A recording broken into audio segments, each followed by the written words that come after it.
Assalamualaikum warahmatullahi wabarakatuh. Waalaikumsalam warahmatullahi wabarakatuh. Alhamdulillah rabbil alamin wa bihi nasta'in wa alayhi atawakkalu wa huwa hasbi wa ni'mal wakil. Wa la haula wa la quwwata illa billahil aliyyil azim. Subhanaka la ilma lana illa ma 'allamtana innaka antal alimul hakim.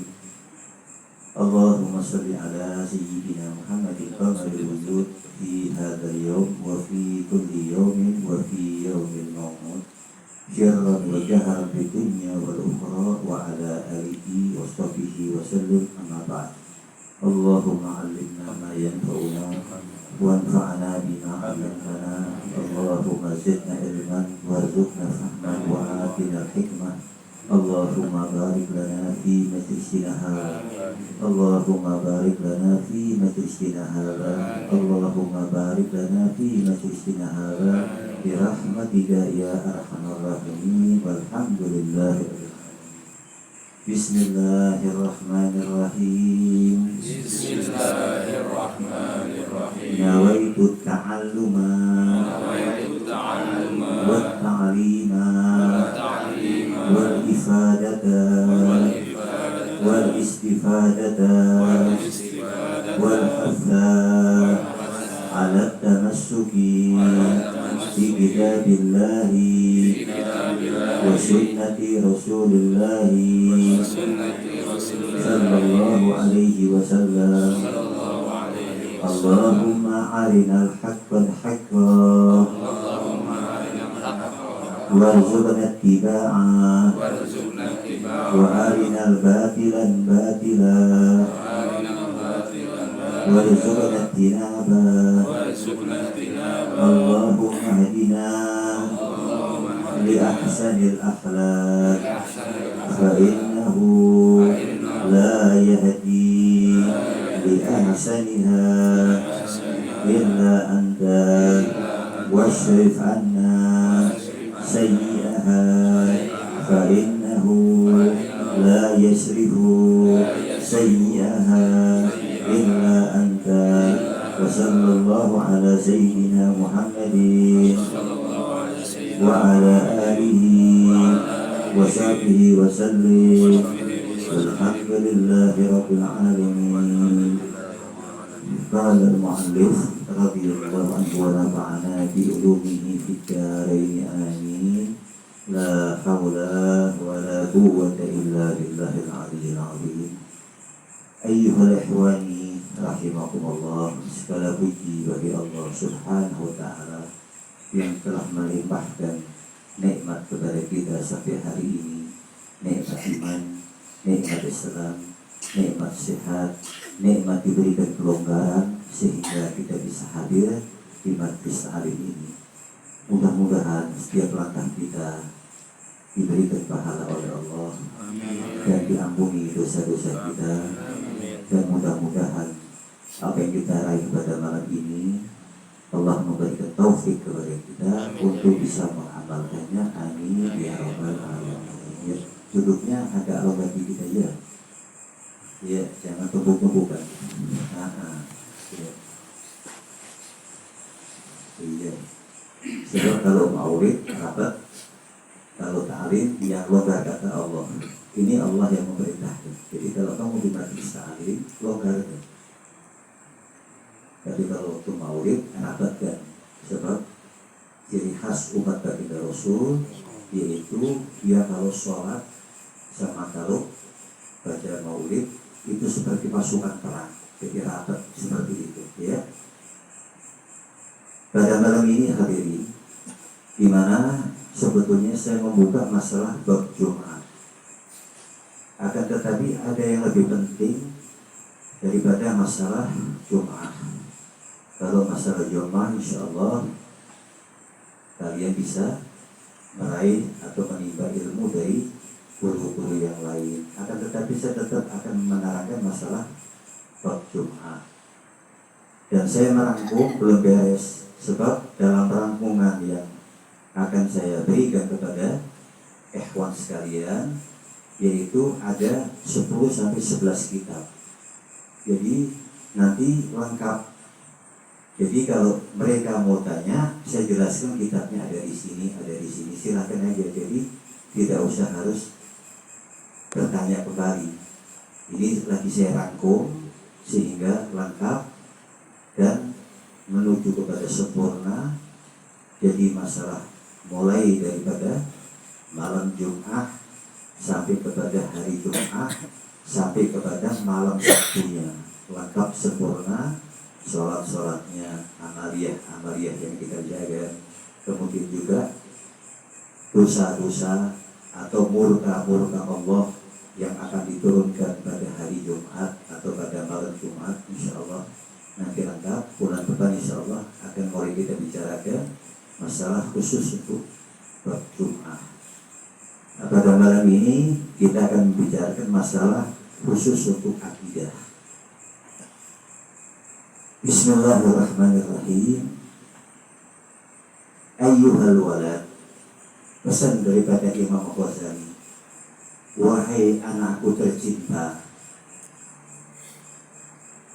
aj'alil himmata firruh, bangkitkanlah semangat jiwamu, bangkitkanlah rohmu.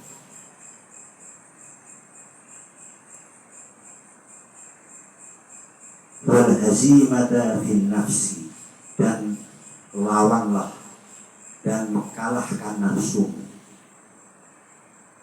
Wal mauta fil badan, dan perlu diingat bahwa kematian hanya terdapat pada badan tapi tidak pada ruh.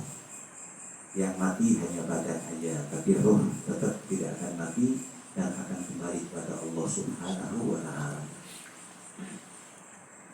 Lianna manzilakal qabru, karena sesungguhnya tempatmu yang sempurna, tempatmu yang sebenarnya itu kuburan. Kalau dunia ini sekedar lewat, tapi tempat yang asli, rumah kita yang asli itu kuburan. Jadi ini bukan rumah, ini hanya sementara atau tempat tertentu. Nanti rumah yang asli itu kuburan. Nah, gimana kita mau menghiasi kuburan kita? Atau mau dijadikan istana, atau mau dijadikan taman-taman surga, agar kita betah. Dan ketika kita nanti dibangkitkan oleh Allah di hari kiamat, kita marah. Yaitu di dalam surat Yasin, di mana orang waktu itu di dalam kubur mendapatkan kenikmatan kubur, nggak pengen lagi pindah dari kubur, sampai ketika dibangkitkan oleh Allah di hari kiamat, mereka marah. Kenapa kamu bangkitkan aku? Kata malaikat, ini hari hisab. Itu kalau orang mendapatkan kenikmatan kubur, tidur terus nikmat. Oleh karena itu harus kita raih. Kalau kita ingin mendapatkan kenikmatan yang abadi, ya harus kita raih, butuh perjuangan. Oleh karena itu Imam Ghazali pada malam ini kita akan membicarakan yaitu wasiat beliau. Ij'alil himmata firruh, bangkitkanlah semangat jiwamu.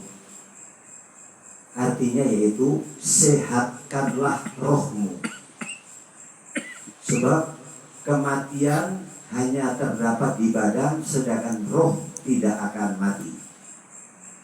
Dan kemudian penyakit hanya terdapat yaitu pada roh dan badan, akan tetapi penyakit seberat apapun, penyakit sekronis apapun, kalau dia sudah mati, maka penyakit itu akan hilang dengan sendirinya.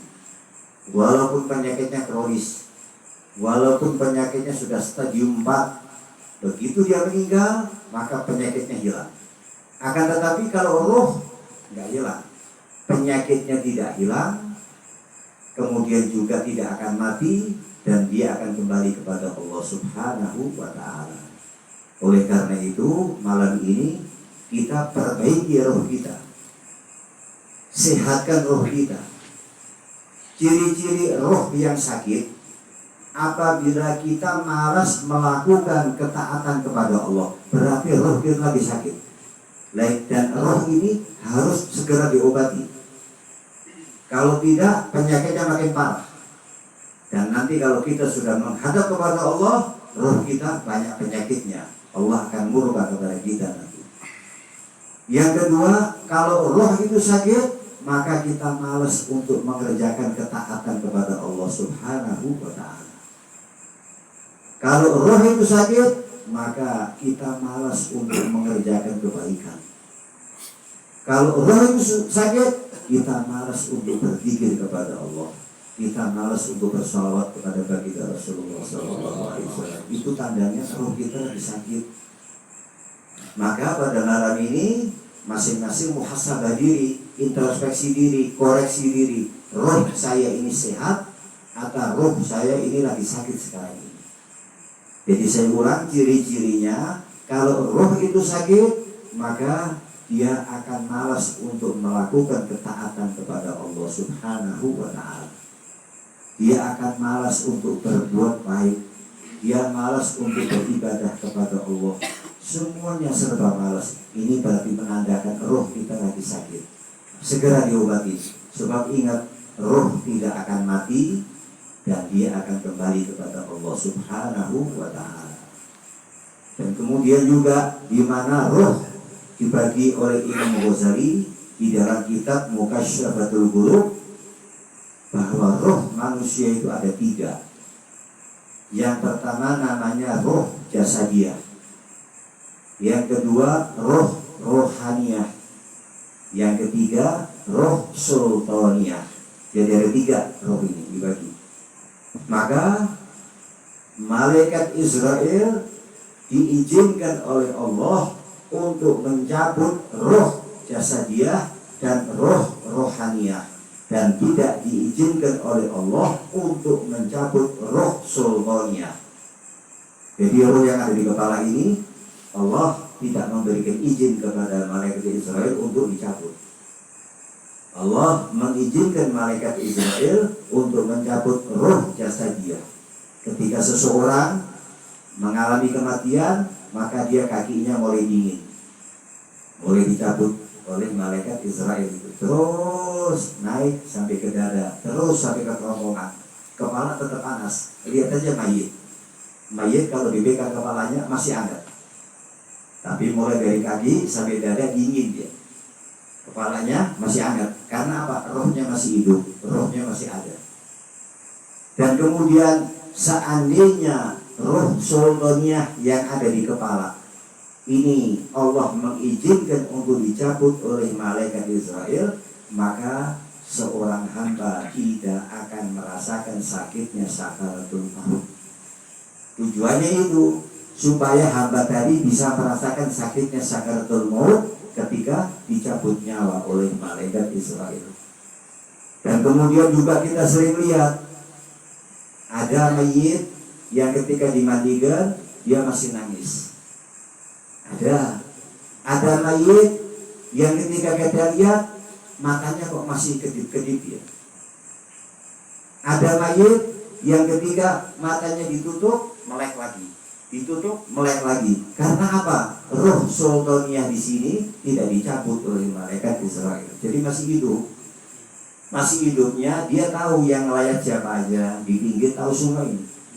Ya, keluarganya dia juga tahu semua, kerabatnya dia tahu semua. Kemudian yang diomong sama yang layak ini dia dengar semua. Hati-hati, mayit itu dengar semua. Maka kalau kita takziah kepada mayit, jangan sampai ngomong yang jelek. Kalau kita ngelihat mayit, ngomong yang bagus. Sebab ucapan kita yang jelek akan turun adab dari Allah kepada si mayit itu. Kalau ucapan kita baik, maka rahmat Allah akan turun kepada si mayit tadi. Oleh karena itu, kalau kita ngelihat mayit, cukup kita baca, yaitu yang kita biasa baca pada sholat apa? Pikirnya yaitu La ilaha illallah Allah biha Rabbi. La ilaha illallah. Ya, yang dibaca itu. Kemudian la ilaha illallah al-afi ba'da qudrati. Kalau panjang baca itu aja. La ilaha illallah al-afi ba'da qudrati. Tidak ada Tuhan selain Allah yang dia maha kuasa untuk mengampuni.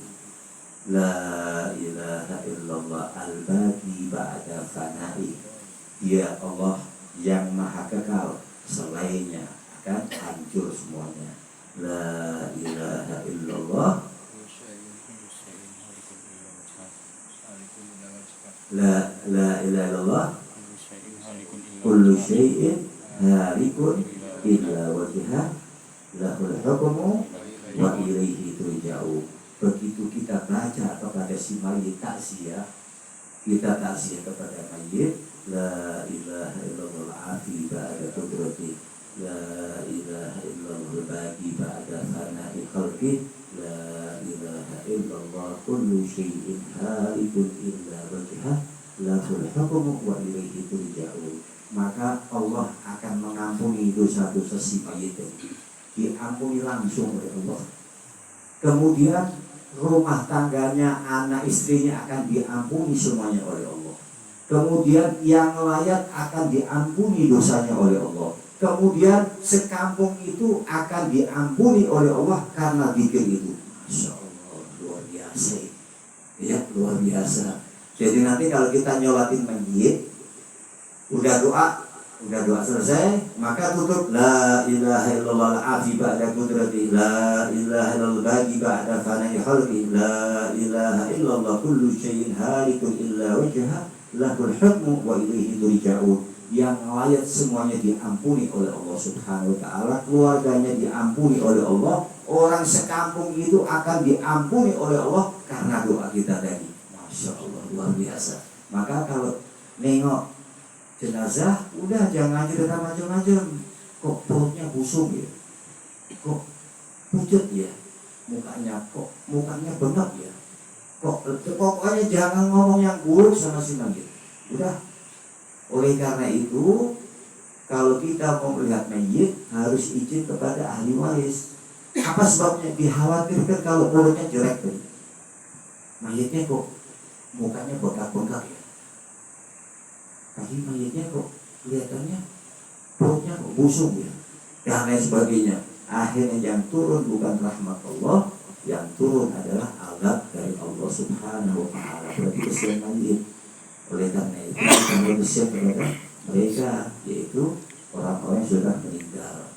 Nah, kemudian diingatkan oleh Imam Ghazali roh tadi yang dibagi menjadi 3 tadi, dan roh tadi apabila sakit yang sudah saya kisahkan tadi, maka segera kita obati penyakit roh agar dia semangat lagi untuk taat kepada Allah, semangat lagi untuk beribadah kepada Allah, semangat lagi untuk berbuat baik. Yaitu yang pertama, obat untuk roh adalah memperbanyak kalimat la ilaha illallah.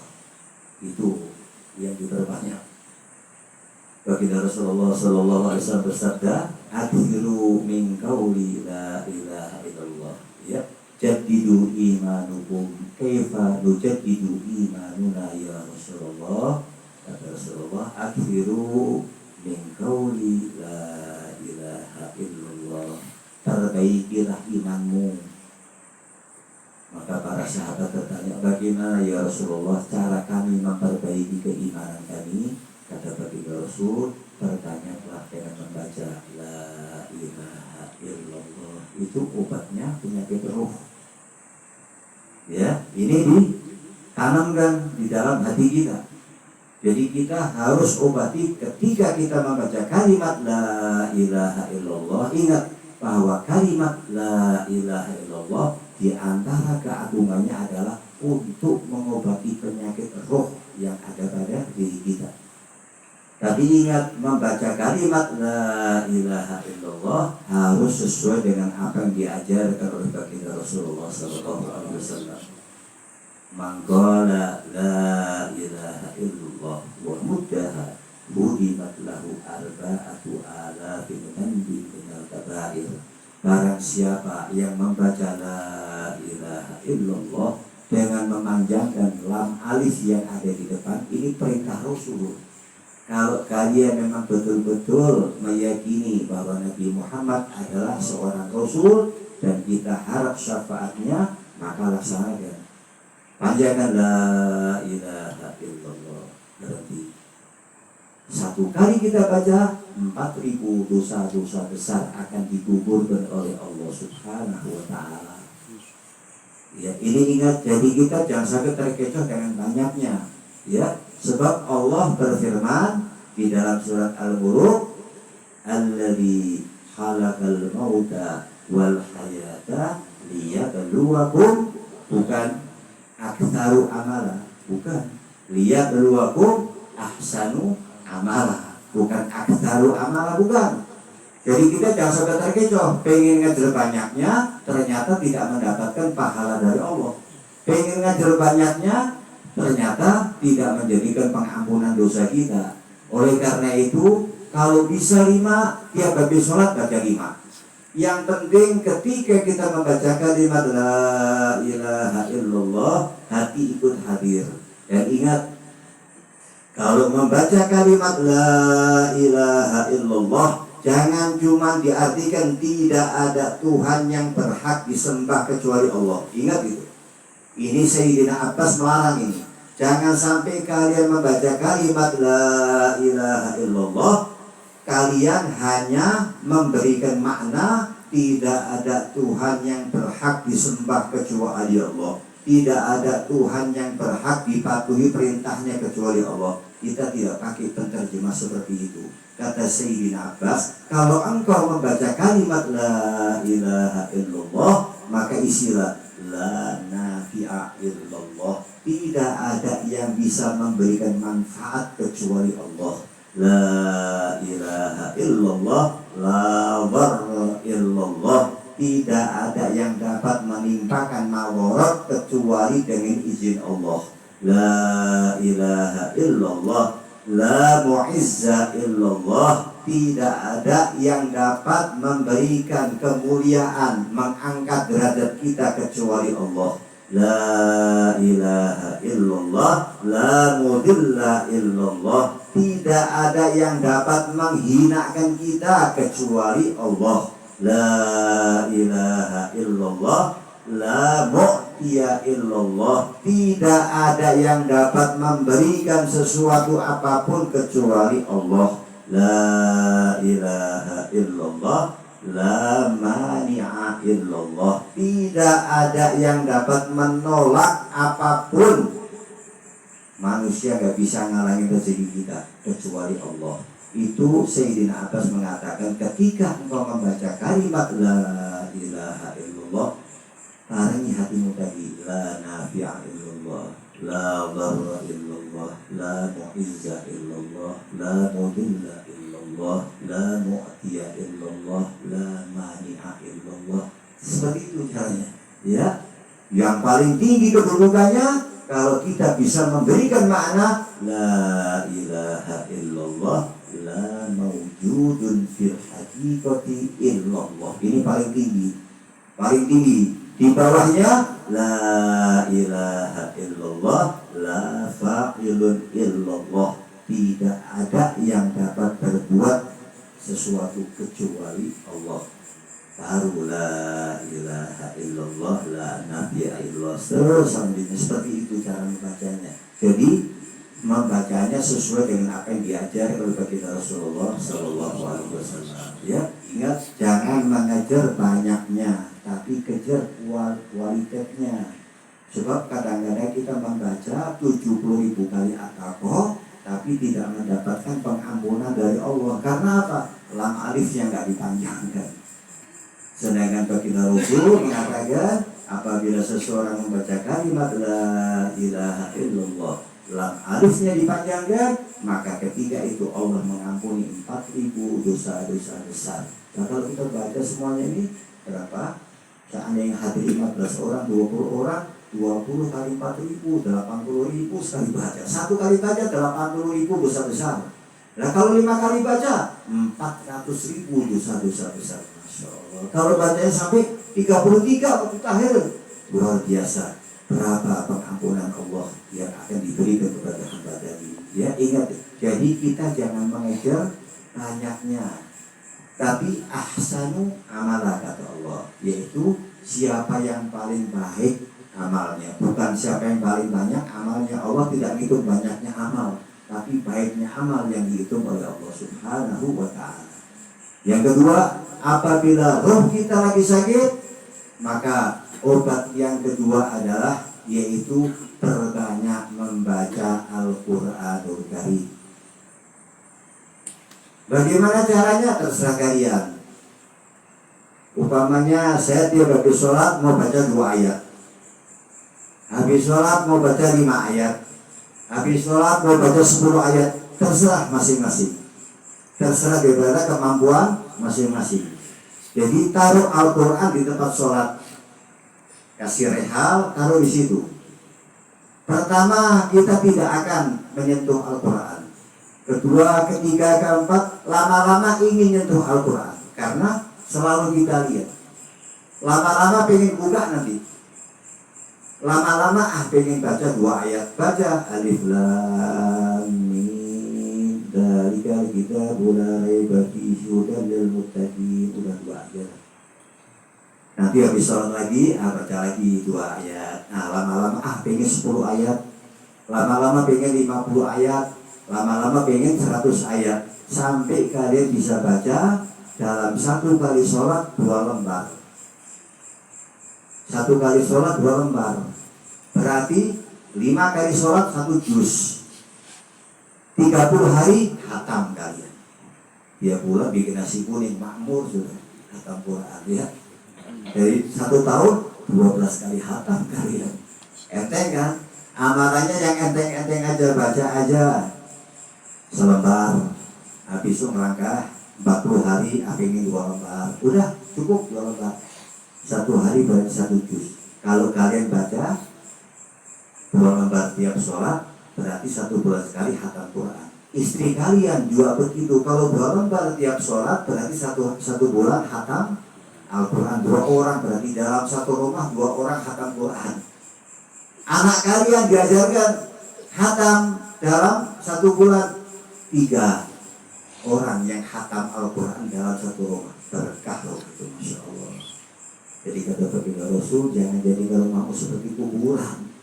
Gak pernah buat baca Al-Quran, gak pernah buat sholawat, cuma buat numpang tidur, numpang makan, numpang BAB. Udah dipakai baca Al-Quran enggak, dipakai untuk ibadah-ibadah lainnya enggak. Jangan sampai rumah kita seperti kuburan. Ini kedua, untuk pengobatan roh. Yang ketiga, perbanyak amal soleh. Apa aja amal soleh? Jangan suka mengenteng-entengkan amal soleh, walaupun sedikit, yang kelihatannya kecil, sepele, tapi di hadapan Allah cukup besar. Apa amal soleh yang paling sepele, paling kecil? Senyum sama saudara kita. Itu amal soleh. Iya. Jadi kalau ketemu saudara kita, mukanya jangan asem, senyum aja udah. Bisa assalamualaikum, alhamdulillah. Sebab memberikan salam hukumnya sunnah. Bisa senyum, bisa assalamualaikum, alhamdulillah. Bisa salaman, luar biasa sudah. Jadi ditingkatkan pelan-pelan. Pertama senyum dulu, setelah itu salaman, kumaha damang, dari kemana, udah. Lain kali sudah, dia senyum, dia salaman, yang memberikan salam kepada saudara kita. Masya Allah, luar biasa. Cuman senyum nggak pakai modal, kecuali sakit gigi ya. Kalau sakit gigi kasih tahu ya, saya lagi sakit gigi, jadi yang nggak bisa senyum sama ya. Tapi kalau lagi longgar ya senyum aja, paksa aja senyum. Nah, kalau bisa nanya mau kemana silahkan. Kalau enggak, assalamualaikum, tambah senyum, assalamualaikum. Bisa nyamperin salaman, alhamdulillah. Pokoknya walhasil jangan menyepelekan hal-hal yang kecil. Ada barang-barang yang membuat bahaya di jalan, singkirin.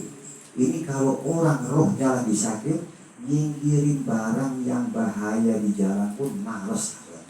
Nyingkirin paku aja males. nyingkirin kulit pisang aja malas semuanya. Pokoknya apa? Karena rohnya lagi sakit. Jadi kalau ada orang lihat kamu tuh melihat barang begitu kok nggak kamu singkirin, gimana sih? Kan bisa nyalakin orang. Tahu, oh rohnya lagi sakit gitu. Jadi kita nggak harus marah. Kenapa? Tahu rohnya lagi sakit ya. Ya kita aja yang lagi sehat nyingkirin. Seperti itu. Yang ketiga, yang keempat, banyak-banyaklah bersedekah. Banyak untuk bersedekah. Apa aja jenis sedekah? Ya, sedekah sama istri kita, sedekah sama anak-anak kita, sedekah sama yang lainnya. Pokoknya kalau sedekah itu jangan terfokus sama duit. Sebab sedekah tanpa pakai duit itu sedekah. Jadi kita usahakan 4 perkara adalah pengobat daripada roh. Paham ya? Silakan nanti kalian bisa introspeksi, muhasabah, koreksi diri. Roh kita ini sehat atau roh kita ini lagi sakit? Kalau roh kita lagi sakit, buru-buru diobati. Kalau roh kita udah sehat, alhamdulillah, mudah-mudahan sampai ketemu sama Allah, roh kita dalam keadaan sehat dan mendapatkan ridhonya Allah Subhanahu wa ta'ala. Kemudian selanjutnya, wal hazimata fin nafsi, dan kalahkan nafsu, lawan nafsu.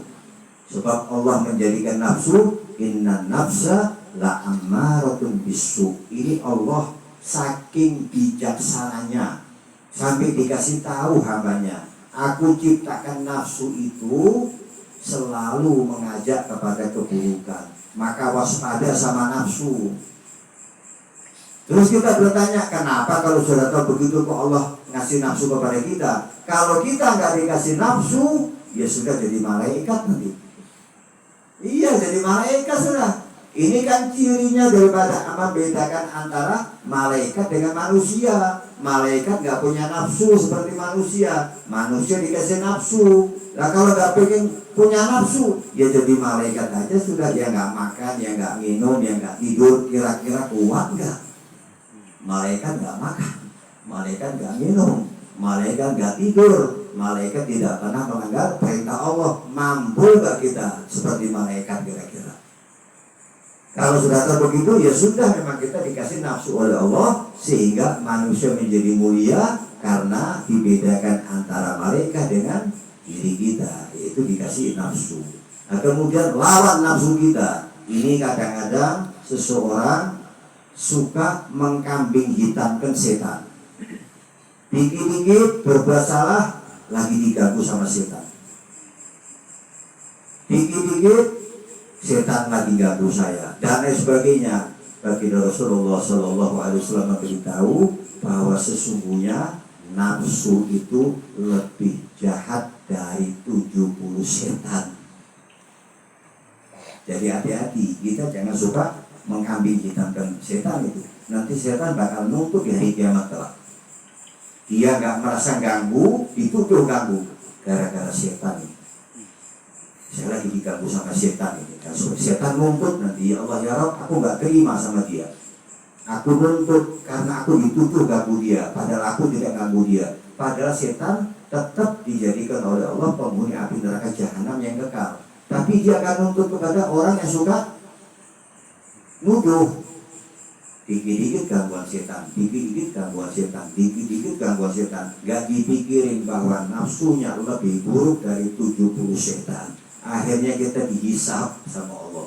Amal kita dikurangin sama Allah gara-gara nuduh setan. Gak dikasih sama setan, gak. Amal kita dikurangin karena gara-gara setan gak ridho, gak terima dia dituduh, katanya ganggu. Padahal gak ganggu setan. Yang kita ini lagi diganggu oleh nafsu kita. Kalau para sholihin diganggu sama setan, para anbiya diganggu sama setan. Kalau kita ini masih diganggu sama nafsu kita.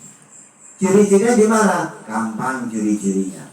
Kalau kita ingin membedakan ini yang ganggu saya setan atau yang ganggu saya nafsu saya, ini gampang caranya. Kalau kita ingin berbuat maksiat, kemudian kita baca a'udzubillahi minasyaitonirrajim, gak jadi maksiat, itu berarti gangguan setan. Tapi kalau kita sudah baca a'udzubillahi minasyaitonirrajim, kita masih ingin ngerjain maksiat, itu nafsu berarti. Gampang bedainnya, jangan dikit-dikit gangguan setan, dikit-dikit gangguan setan. Baca coba, kalau kita lagi berbuat dendam sama orang, udah baca a'udzubillahi minasyaitonirrajim. Ketika sholat ingat aja kesal sama orang, itu berarti nafsu kita. Tapi kalau kita baca a'udzubillahi minasyaitonirrajim hilang, nah berarti gangguan setan itu. Jadi gampang, jadi jangan suka nuduh ini gangguan setan, ini gangguan setan. Nanti setan bakal nuntut kita di hari kiamat. Hati-hati ya. Kemudian selanjutnya, wal mauta fil badan. Kematian hanya terdapat pada badan saja, sedangkan roh tidak akan mengalami kematian. Silakan daging Allah mengizinkan untuk dimakan sama cacing tanah. Tulang silahkan untuk dimakan oleh binatang kubur. Hanya roh yang Allah tidak mengizinkan untuk dirusak karena dia kembali kepada Allah Subhanahu wa Ta'ala. Oleh karena itu diperingatkan oleh Imam Ghazali di sini bahwa kematian hanya terdapat pada badan saja, sedangkan roh tidak akan pernah mengalami kematian sampai dia kembali kepada Allah Subhanahu wa Ta'ala. Oleh karena itu rawat roh kita akan kembali kepada Allah ya Allah. Kalau jasad ini bakal dikubur semua daging kita bakal dimakan binatang kubur, tulang kita bakal dimakan binatang kubur, semuanya bakal dirusak sama binatang kubur. Hanya roh yang kembali kepada Allah Subhanahu wa Ta'ala. Li'anna manzilakal qabr, karena sesungguhnya rumah pertamamu yaitu adalah kuburan. Sebab kuburan ini awal rumah kita. Rumah kita ini menjadi indah, menjadi nyaman, terserah sama kita. Kita mau hias, mulai kita hidup sekarang ini, atau kita mau jadikan rumah kita di kuburan berantakan, serem, isinya binatang-binatang kubur, malaikat mungkar wa nakir dan lain sebagainya. Terserah masing-masing kita di rumah sekarang. Mau kita hias dengan apa kuburan kita ini? Ya dari kita masing-masing ini. Mau dijadikan taman surga, bikin kebun-kebun, tentram, adem, enak, sampai hari kiamat kita baru dibangkitkan oleh Allah Subhanahu wa Ta'ala. Itu terserah kita waktu masih hidup sekarang. Oleh karena itu saya merasa berkepentingan untuk memberikan peringatan, jangan sampai kita nyesal setelah dikubur. Kuburan kita menjadi kuburan neraka. Belum masuk neraka sudah kayak neraka, isinya api, binatang-binatang kubur, malaikat mungkar wa nakir selalu menghisap kita.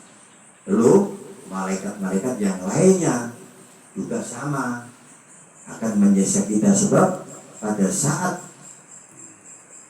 kita masuk kubur, yang pertama bertanya bukan malaikat mungkar wa nakir, bukan. Ada satu malaikat, yaitu malaikat rahmat, bakal ditanya kain kafan kita dibawa dari mana. Ini bakal ditanya sama malaikat yang awal masuk, bukan malaikat mungkar wa nakir. Nanti malaikat mungkar wa nakir kedua selesai dihisap, dari mulai kain kafan sampai kapas yang kamu pakai dari mana, minyak mayit yang kamu pakai dari mana, semuanya dihisap selesai. Udah, maka si malaikat tadi memerintahkan sobek kain kafanmu. Ketika si malaikat memerintahkan, sekarang kamu tulis amal kebaikan yang pernah kamu perbuat di muka bumi dan amal keburukan.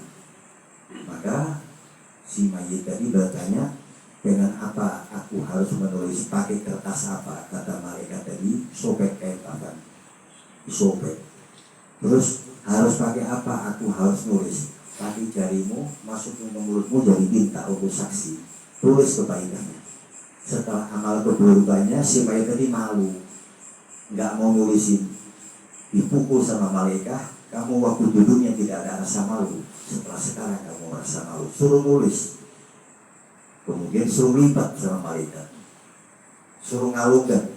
Nanti di hari kiamat buku-buku tadi akan berterbangan dan masuk ke lehernya.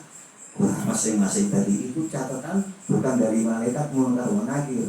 Loh, malaikat mungkar wa nakir ini bapak kedua ini. Setelah selesai lalu munkar wa nakir datang nantinya untuk menanya segalanya, man rabbuka wa man nabiyuka dan lain sebagainya akan ditanya. Dan ingat, mayit akan ditanya pertama kali yaitu pada saat ghurub matahari terbenam. Walaupun mau dikubur malam ini, umpamanya sekarang ada yang meninggal dikubur malam ini, ditanyanya besok. Enggak ditanya malam ini, besok ditanya baru. Mau dikubur pagi, ditanyanya sore nanti. Kira-kira kalau kita ada mayit seperti itu, sayang enggak? Kalau seandainya di rumah ditaruh dulu, dikuburnya pagi atau siang, maka setiap ada orang yang membaca Yasin, Allah akan menurunkan malaikat sebanyak huruf yang ada di Yasin. Dan malaikat tadi akan memohonkan ampun kepada si mayit tadi. Dan kemudian malaikat tadi pengawal surat Yasin akan ikut nelayan. Setelah sampai ke batas kuburan, kembali ke masing-masing. Kira-kira sayang ya? Sayang ya. Jadi kalau seandainya nggak harus buru-buru, ya jangan buru-buru. Makin banyak orang baca Yasin, makin banyak malaikat diturunkan oleh Allah Subhanahu wa Ta'ala. Oleh karena itu, kalau kita takziah, ya, nengok mayit, maka baca tadi la ilaha illallah habiba ya qudrati la ilal baqi ba'da fana'i khalqi la ilaha illallah kullu syai'in halikun illa wajha lahul hukmu wa ilayhi turja'un. Tutup baca Yasin, selesai. Jangan ngobrol yang enggak. Kesian si mayit tadi, mayitnya dengerin ini mayit dengerin Mang Aceh ini kok ngomong yang enggak ini, nanti kalau saya izin sama Allah saya cekek. Iya, ini kalau didengerin ini ngomongnya enggak benar nih orang ini, tahu semua. Sampai kan Mang Aceh biasa mandiin mayit, lihat aja ada yang nangis kadang-kadang, masih nangis karena ingat anaknya, ingat istrinya, dia masih nangis. Ada beban, ada diri si mayit tadi. Ada yang ditutup matanya melek lagi, tutup melek lagi, ada yang begitu karena berat untuk meninggalkan dunia. Ada beban dia, mungkin anak-anaknya, mungkin istrinya, mungkin dia mau wasiat, ada utang, mungkin dan sebagainya, banyak. Jadi penderitaan si mayit itu banyak. Maka baca doa seperti itu udah cukup, ya nggak usah pakai yang lain-lain seperti itu. Masuk langsung baca la ilaha illallah al-azim ba'da qudrati sampai akhir tadi, duduk baca Yasin, selesai, udah duduk di depan, udah diam aja, jangan sampai ngobrol masalah duniawi. Sebab ingat, kalau sampai kita ngobrol masalah duniawi, ingat malaikat Israel masih ada di itu tempat. Dan dia bilang, engkau sekarang bisa menceritakan masalah duniawi, engkau bakal nangis di perut bumiku. Begitu malaikat. Ya, jadi dia lihat orang-orang pada ketawa, mayitnya ada di situ. Malaikat Israel ngomong, kamu bisa ketawa sekarang, nanti kamu bakal nangis ketika aku datang. Seperti itu, saking keselnya malaikat Israel. Ini kan peringatan buat kita, kalau kita bakal meninggal nanti. Seperti itu. Oleh karena itu, daripada saya duduk nanti ngobrol masalah duniawi, ngobrol masalah bisnis, nanti ketawa-ketawa, naudzubillah sampai main kapal kadang-kadang, mendingan pulang dah. Jadi daripada saya harus nyiksa mayit tadi, sebab mayit masih memperhatikan kita. Seperti itu ya. Nah kemudian selanjutnya, wa ahlul maqabir yantadirunaka fi kulli lahzatin. Dan ingat bahwa orang-orang yang ada di kubur, yang sekarang ini ada di kubur, ini lagi menanti kedatangan kita. Kapan kalian akan datang kepada kami? Kata orang-orang di kubur ini.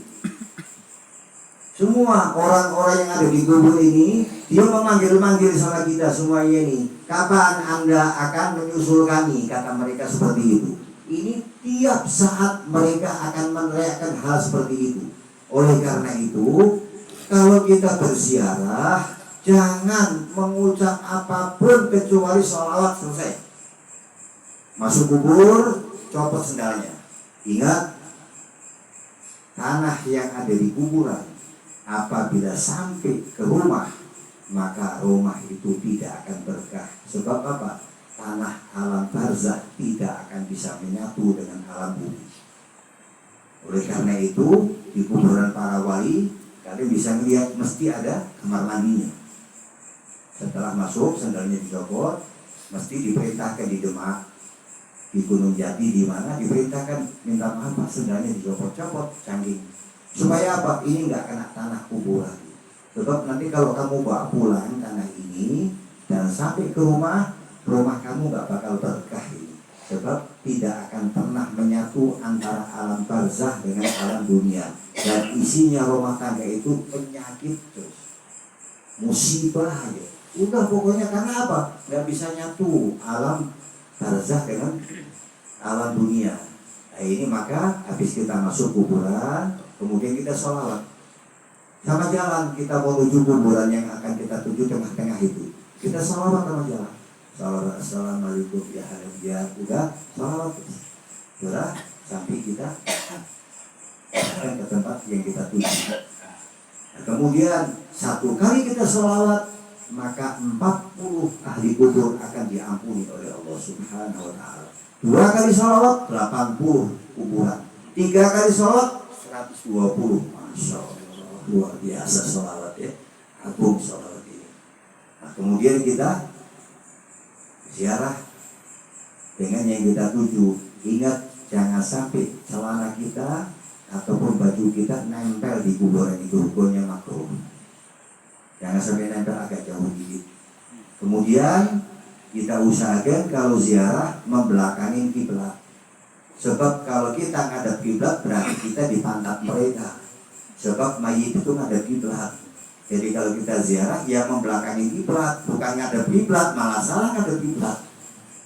Kalau kita ngadep kiblat berarti kita ziarah ke pantatnya si mayit tadi, ke pantat ibu kita, ke pantat bapak kita, ke pantat saudara kita. Kalau kita membakar kiblat berarti gak menghadap kepada mereka. Kalau yang diziarahin laki-laki maka dekat kepada kepala. Kalau yang kita ziarahin perempuan maka di tengah-tengah di perut. Dan ingat, jangan berziarah dengan duduk. Yang namanya ziarah zur. Yang namanya zur itu berhenti sejenak, jangan lama-lama. Jadi kalau kita ziarah selesai, begitu kita nyampe ke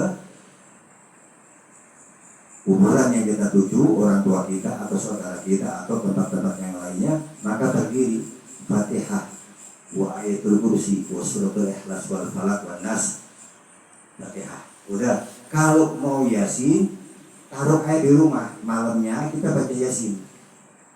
Bawa airnya sirami di kuburan. Seperti itu, jangan kelamaan di kuburan, sebab kesian mereka beristirahat. Kemudian setelah selesai kita berdiri, maka kalau mau keluar, mau pulang, jangan langsung dipantatin orang tua kita. Atau orang yang kita ziarah dipantatin langsung. Kita mundur 3 langkah dulu. Mundur 3 langkah, Rasul permisi, terus mundur 3 langkah, lalu kita pulang. Seperti itu tata cara ziarah. Jadi jangan sampai kita ziarah, akhirnya bukannya dapat barokah, malah hati kok tambah sumpek, tambah galau, rezeki kok tambah seret, dan lain sebagainya. Karena apa? Niat ziarahnya salah. Kemudian selanjutnya saya ingatkan, kalau ingin ziarah ke makam wali, dari rumah niat punya hajat apa? Dari rumah saya mau ziarah ke tempatnya Habib Abdullah bin Muhsin. Saya ada hajat supaya saya rajin untuk sholat tahajud. Saya mau ziarah ke sebelah sana, apa namanya, ke Batu Tulis juga, ke sana yang di NL itu apa namanya, nggak tahu itu. Ada makam Bu Mumai di situ tuh, ya. Niat saya mau ke sana ada hajat untuk supaya rajin membaca Al-Qur'anul Karim. Saya mau ziarah ke sana, saya akan meminta supaya hajatnya istri saya dikabul. Saya akan ke sana supaya dijadikan anak saya anak yang soleh atau soleha. Kalau seandainya kita sudah minta 1 makom 1 hajat, jangan banyak, 1 makom 1 hajat. Kalau belum dikabulkan, berarti dia belum ngabul ini. Datang lagi di sana. Umpamanya kita ke depannya Habib Abdullah bin Muhsin. Habib tawassul ilaika ya Habib, aku tawassul kepadamu ya Habib, agar engkau memintakan kepada Allah agar aku diberikan rajin silaturahmi. rajin membaca Al-Quran, atau rajin untuk qiyamul lail, atau rajin untuk bersedekah, atau rajin dan sebagainya, minta satu aja. Waktu ke tempatnya bungai, minta satu hajat satu. Waktu kita kerjakan dalam perjalanan, kok saya belum dikabul ya untuk rajin sholat tahajud. Waktu itu saya minta hajat di sana, datangin lagi, tagih. Wah Habib, saya pernah datang kemari dulu agar engkau mau meminta kepada Allah agar aku diberikan sholat rajin qiyamul lail, tapi kau belum meminta kepada Allah. Aku mohon agar engkau meminta kepada Allah. Setelah rajin, alhamdulillah sudah diminta ya. Tapi kalau kita rombongan hajatnya 10, puyeng kita. Iya, Sohibul Makom pun puyeng. Oleh karena itu kalau ke Sohibul Makom hajatnya 1. Nanti ke sana 1 lagi, ke sana 1. Jadi kita tahu, oh di sana saya minta ini, di sana saya minta ini, di sana saya minta ini. Tahu, enggak dikabulkan, datengin lagi, tagih. Ya Habib, ya Fulan, wahai Pak Wali ini, wahai Wali Demak, Wali Gunung Jati apa, aku pernah datang kepadamu dan aku meminta agar engkau memintakan kepada Allah agar anakku menjadi anak yang soleh. Tapi sampai sekarang anakku belum berubah. Aku mohon dengan kekeramatanmu meminta kepada Allah untuk hajatku. Wah, dikabul. Alhamdulillah, dia sudah doakan kita. Kita tahu itu. Tapi kalau rombongan nggak bakal tahu, sekali datang 10 hajat kepada makom wali. Akhirnya dikabul yang mana juga pusing kita pusing. Ini dikabul apa enggak? Ini dikabul apa enggak? Karena apa? Kita nggak berturutan. Padahal kita sudah hafal innamal a'malu binniyat. Tergantung niat kita. Niatnya mau apa? Kita niatnya mau ke sana, oh mau supaya rajin tadarus Al-Qur'anul Karim, mau ke sana, oh supaya rajin qiyamul lail, mau ke sana, oh supaya rajin untuk silaturahmi, oh ke sana supaya saya diberikan kemudahan dalam usaha, supaya istri saya atau anak saya atau bapak saya diberikan kesehatan oleh Allah dalam keadaan sakit. Belum dikasih, ke sana lagi minta terus seperti itu ya. Oleh karena itu kalau kita berziarah kepada orang sudah meninggal harus pakai adab. Jangan main nyolong aja begitu, pakai adab, harus pakai adab. Itu tata caranya tadi, yaitu kita jangan duduk, kita berdiri. Kalau kita ziarah kepada laki-laki ada di kepala, kalau kita berziarah kepada wanita ada di perut. Kemudian jangan kita nyentuh nisan, nggak perlu itu nggak diajar kepada kita Rasul. Nggak usah kita nyium nisan, nggak perlu sudah. Nyentuh pun hukumnya makruh, apalagi jadi nyium. Mereka mau nyium, silakan diem aja sudah. Cuma ngomong afwan, yang anak tahu nyentuh kuburan aja makruh. Nah kalau itu nyium, gimana hukumnya itu? Begitu aja nanya sudah. Nyentuh aja makruh hukumnya. Apalagi sampai nyium, apalagi sampai kepala orang tua kita dirontok-rontok begitu. Goyang. Terus dia kurang ajar ke orang tuanya. Sebab Rasulullah wasiat hormati mereka sebagaimana hidupnya. Ya hormati, jangan kepalanya dipegang-pegang begitu. Oleh karena itu sekali lagi kita hendaklah berziarah dengan memakai adab. Kemudian selanjutnya, Iyaka antasila ilaihi bila zadin. Hati-hatilah kalian apabila sampai kepada mereka sedangkan kalian tidak membawa bekal. Hati-hati. Man dakhala qabra bila zad maka annama rajibal bahra bila safina. Barang siapa yang masuk dalam kubur sedangkan dia tidak membawa bekal, membawa amal soleh, maka seperti dia berlayar ke tengah laut tidak pakai perahu. Kira-kira di mana sudah? Ya setengah mati di tengah laut, gak pakai perahu, gak pakai papan begitu. Oleh karena itu bekal kita adalah yaitu amal soleh, dan kemudian penjaga kita yaitu Al-Qur'anul Karim, dan yang menghalangi kita dari keluarnya api siksa kubur yaitu dengan bersedekah. Pernah saya kisahkan dulu ya, ada Nabi Khidir pernah datang ke seseorang yang orang itu pelit bakhil luar biasa. Kalau dia mau keluar rumah, dia pesen sama istrinya, nanti kalau ada tamu datang kemari dan nyariin saya, bilang saya nggak ada di tempat. Dan kamu jangan sekali-kali memberikan hidangan kepada tamu tersebut, nanti kebiasaan kembali terus. Seperti itu wasiatnya si suami. Si istri ini melihat tetangga, kalau tetangga tuh kedatangan tamu suka dikasih teh, dikasih susu, pengen dia seperti itu. Akhirnya suatu saat Nabi Khidir datang ke rumah itu, dia nanya, apakah suamimu ada? Kata si perempuan tadi, udah masuk dulu aja, kasih minum sama kasih kue, roti. Makan dulu, sudah nanti tanyanya nanti, suruh makan. Ini Nabi itu tadi suami yang pada enggak, suruh masuk dulu pokoknya, suruh minum, suruh makan. Selesai, suamiku nggak ada di tempat. Kenapa kok kamu masukkan saya kalau suami kamu nggak ada di tempat? Iya, aku pengen ngasih hidangan tamu seperti tetangga itu, kalau ada tamu ngasih roti, ngasih teh, ngasih susu. Aku pengen seperti itu, cuma suamiku nggak boleh. Sampai karena suamimu aku datang. Udah selesai.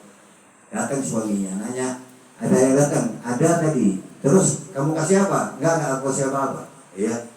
Besok dia mau datang. Ya, datang. Nabi Allah itu datang, ngomong bahwa kemarin aku datang kepadamu. Kemudian istrimu memberikan roti yang aku sepotong. Kemudian aku diberikan susu oleh istrimu. Marah si suami tadi.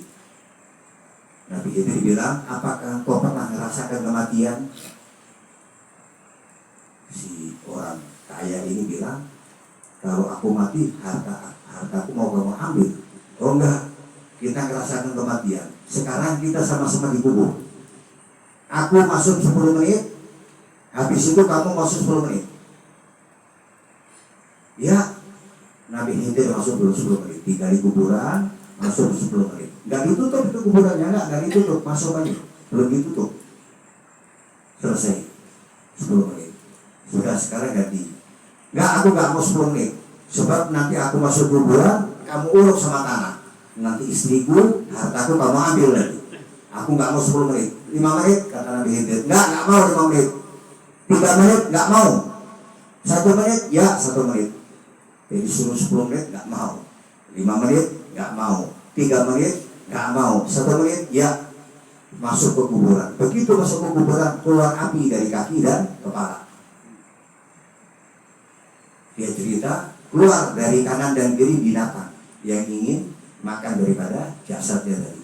Loncat, saking kagetnya loncat. Kemudian dia cerita bahwa aku ketika dikubur, dari kepala aku keluar api dan dari kakiku keluar api, tapi ada yang menghalangi. Kata Nabi Khidir, yang menghalangi adalah air susu. Waktu aku datang ke rumahmu, diberi sama istri.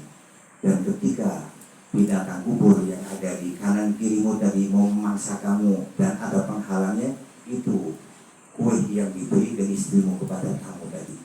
Masya Allah, akhirnya gudang gandumnya dibuka sama dia, suruh ngambil semua sekambung. Gara-gara pernah merasakan siksa kubur. Nah, kita yang masih hidup, masih sehat, usahakan walaupun dengan seteguk air kita. Pokoknya kalau ada tamu kasih seteguk air. Mau teh boleh, mau air putih boleh, usahakan untuk kasih kue. Apa aja kue, ini penyelamat kita kelak itu. Jadi banyak membaca Al-Quranul Karim, kemudian juga kita banyak bersedekah, insya Allah akan menyelamatkan kita pada saat kita dikubur nanti. Kemudian selanjutnya, qala Abu Bakar As-Siddiq radhiyallahu anhu, hadil azat qafasut tuyur awistablu dawab. Ini tubuh ini kamu mau jadikan apa? Mau jadikan sarang burung atau mau jadikan binatang, sarang binatang yang lain, terserah kamu. Jadi tubuh kita ini mau diisi apa? Mau ditaruh di mana tubuh kita ini? Kamu mau menempatkan sebagai sarang untuk burung atau kamu menempatkan sebagai binatang lain, terserah kamu. Kalau seandainya jiwamu ini engkau taruh kepada sangkar burung dan kamu tinggal pilih burung yang mana yang akan kamu persilakan untuk menempati. Kalau burung itu nanti indah, dia akan terbang ketika itu dan akan terbang sampai ke istana surga nantinya. Tergantung kitanya ini. Kita mau jasad kita mau dibawa kemana? Jasad kita ini.